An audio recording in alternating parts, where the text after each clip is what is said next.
everybody!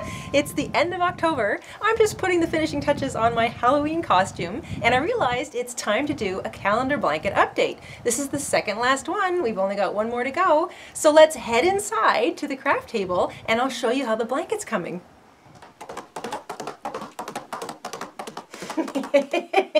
Right, here we are in the craft room, and now we can go into a little bit more discussion about how the blanket has been progressing.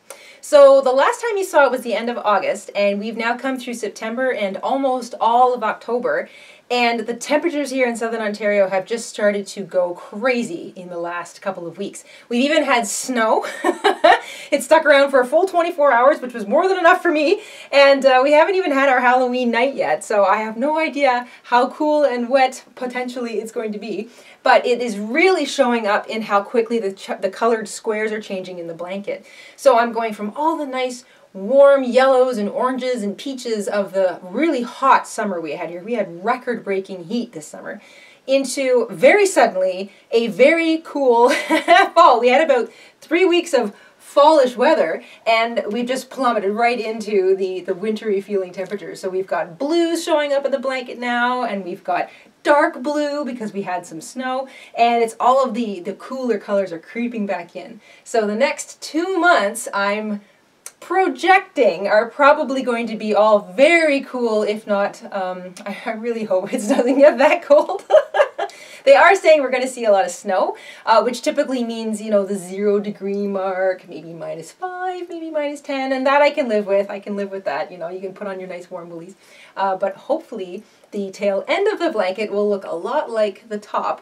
Obviously with the cooler temperatures it will. But I love the idea of the blanket having sort of that, even though it's random and you don't really know what color's coming next, there's still sort of a balance and a bit of a pattern that emerges throughout the entire thing. So I think that's really cool. Anyway, the next update we're going to do is going to be the last one. It will be the very tail end of December, and then I'm going to be putting a border on my blanket.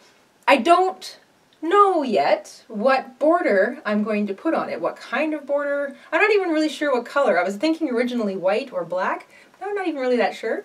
So I'm going to wait to see how the whole thing looks and then make some final decisions. But if you guys have any ideas of a particular border, like a pattern or a stitch or maybe even a color or a combination of colors, if you've got any suggestions, I'd love to hear them, so let me know down there in the comment box down below. And maybe if I get to the point where I'm putting on a border and it's kind of something we haven't done yet, I'll do a tutorial on it. So if you guys would like to see a tutorial on the border that I put on my calendar blanket when it's all finished, then give this a big thumbs up and we'll totally do that. So yeah, if you've got suggestions about a particular border, let me know. I'd love to see what you guys have got in mind. And that is that. That is our blanket update for the end of October 2016, and the next time you see this blanket, it will have every single one of its squares done. So I'm looking forward to that. Anyway, have a great week. We will see you soon on the Jayda InStitches show. Thanks for popping in for the update, and we'll see you soon. Bye!